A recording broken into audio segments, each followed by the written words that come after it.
ये दुनिया की सबसे सुरक्षित तिजोरी है, मक्खी भी नहीं उड़ सकती। इतना ही नहीं, 100 मीटर भूमिगत बनाया। तिजोरी के नीचे एक तराजू भी है।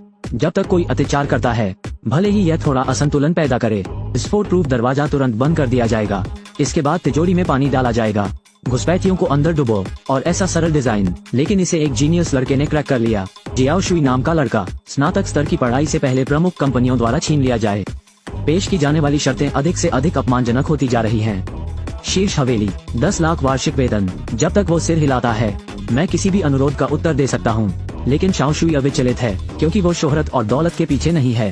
लेकिन एक चुनौती, लाइक और फॉलो करने वाले लोग भविष्य में अमीर बनेंगे।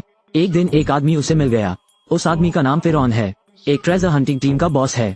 अभी कुछ समय पहले उन्होंने समुद्र के तल से एक बॉक्स को उबार लिया। इसमें 3 सोने के सिक्के हैं। सोने के सिक्के पर निर्देशक एक विशाल खजाने की ओर इशारा करते हैं। लेकिन वे अभी खुश नहीं हैं। स्पेनिश रीति रिवाजों से घिरा हुआ, उन्होंने बॉक्स को जब्त कर लिया। स्थानीय बैंक की भूमिगत तिजोरी में, बैंक के सामने सेना मुख्यालय है।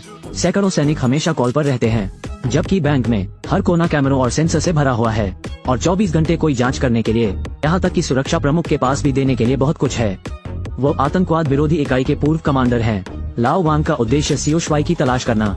मैं सिर्फ इतना चाहता हूँ कि वो सोने के सिक्के चुराने में मदद करे। ये सुनकर जियाओ शुई थोड़ा हिल गया, और यही चुनौती चाहता है, इसलिए उन्होंने लाओ वांग के निमंत्रण को स्वीकार कर लिया। अगले दिन मैं स्पेन के लिए एक हवाई जहाज पर चढ़ गया। यहाँ फिरौन की टीम से मिले। कंप्यूटर हैकर मोटा, तेजस्वी चोरमेई, पूर्व समुद्री जॉन और दशांत, जो रसद समर्थन के प्रभारी हैं। स्टाफ आने के बाद उन्होंने तुरंत कार्रवाई की योजना तैनात करना शुरू कर दिया। सबसे पहले चब्बी ने बैंक के सर्विलांस सिस्टम को हैक किया। तब जियाओ शुई ने एक सफाईकर्मी होने का नाटक किया और बैंक में घुस गया। तिजोरी के ऊपर बैठक कक्ष में घुसपैठ करने का मौका लें। वॉल संरचना को मैग्नेटोमीटर से स्कैन करें। बाद में विश्लेषण के लिए। इसके अलावा तिजोरी को खोलने के लिए 2 चाबियों की जरूरत होती है, और सुरक्षा प्रमुख के उंगलियों के निशान। ये दोनों काम आसान नहीं है। तिजोरी में प्रवेश करने की कुंजी है। वे इन समस्याओं से कैसे निपटते हैं? यह महिला टॉप चोर है। वो एक प्रसिद्ध पेंटिंग मूल्यांकन के भेष में बैंक आई थी। लोगों से हाथ मिलाने से सुरक्षा प्रमुख को अपनी कॉफी दें। ठीक उसी तरह बिना किसी को देखे पर्यवेक्षक का फिंगरप्रिंट आसानी से उपलब्ध है। फिर अपनी उंगलियों के निशान अपने साथियों को दें। बिल्कुल वैसा ही फिंगर कोड बनाएं। फिर शियाओमी राष्ट्रपति के कार्यालय में आया। गार्ड के जाने तक प्रतीक्षा करें। यूवी लैंप को बैग से बाहर निकालें। दीवार पर प्रसिद्ध चित्रों को तुरंत स्कैन करें। लेकिन उसका लक्ष्य पेंटिंग नहीं है, लेकिन एक बैंक में एक तिजोरी। हैकर शियाओ पेंग ने उसकी हरकतों को वीडियो में रिकॉर्ड किया। फिर खेलने के लिए 20 बार धीमा करें। बैंक के मॉनिटरिंग स्क्रीन को इससे बदलें।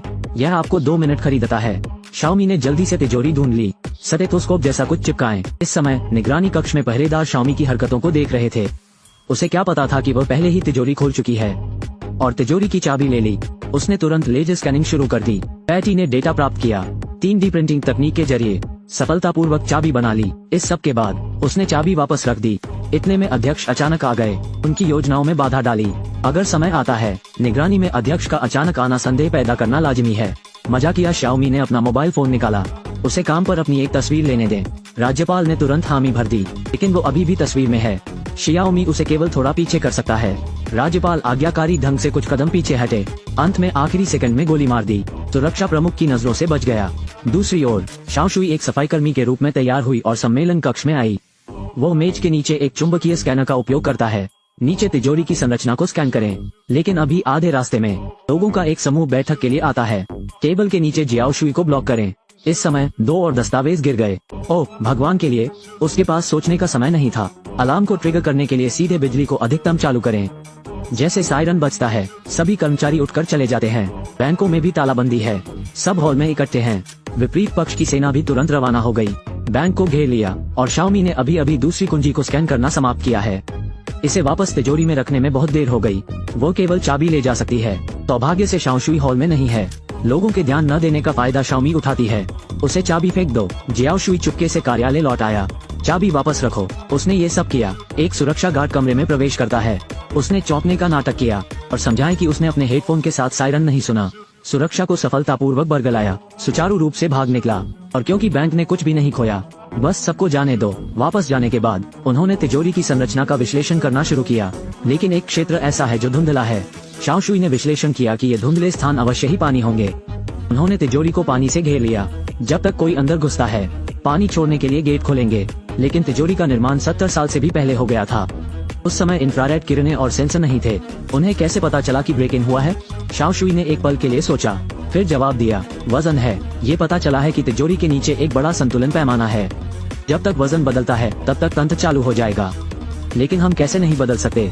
कैसे? तिजोरी में मामले के वजन के बारे में। कुछ ही समय बाद शिक्षक ने एक तरीका निकाला। उसने एक संतुलन निकाला। फिर इसे लिक्विड नाइट्रोजन की बोतल से स्प्रे करें। इसके बाद एक गिलास पानी डालें।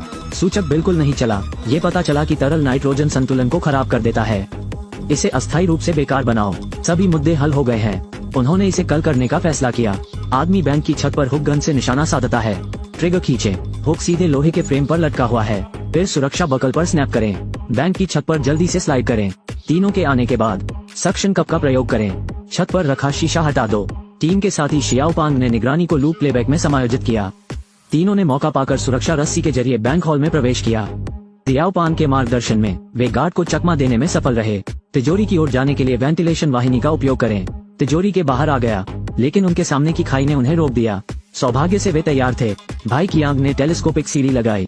दोनों सिरों पर मुड़ा हुआ एक साधारण पुल बनाओ। फिर धीरे धीरे ऊपर चढ़ो। जल्द ही वे तीनों विपरीत दिशा में आ गए। जॉनी नकली उंगलियों के निशान लगाता है। सफलतापूर्वक पहचान प्रणाली पारित की। शाओ शुआई और शाओमी ने पहले से तैयार की गई चाबियां निकाल ली। वे एक ही समय में मुड़ते हैं। तिजोरी का दरवाजा धीरे से खुला। अंदर खजाना है जिसे उन्होंने समुद्र के तल से उबार लिया था। लेकिन वे अंदर जाने की हिम्मत नहीं करते, क्योंकि तिजोरी के नीचे एक विशाल संतुलन पैमाना है।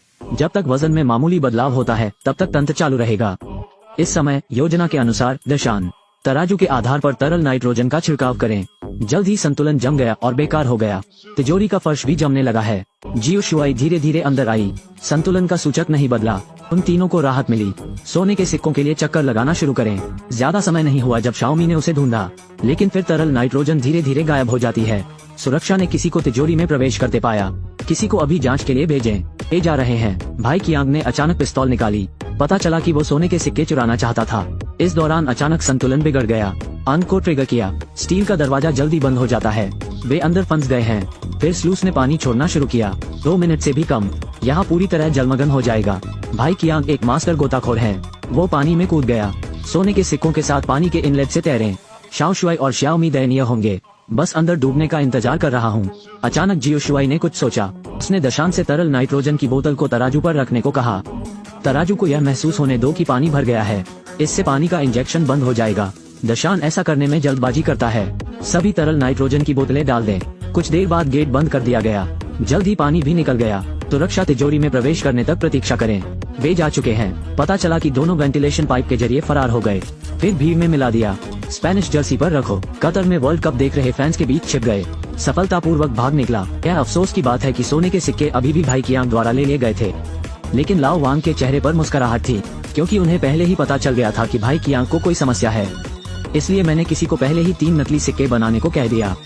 जब शाओमी को सोने का सिक्का मिला, पहले ही गुपचुप तरीके से पैकेज ट्रांसफर कर दिया। जब शियाओपांग सोने के सिक्के पर निर्देशांक दर्ज करता है, लंदन के एक बैंक को बंद कर दिया। ऐसा लगता है कि वो खजाना पाना चाहता है। उनका रोमांच जारी है।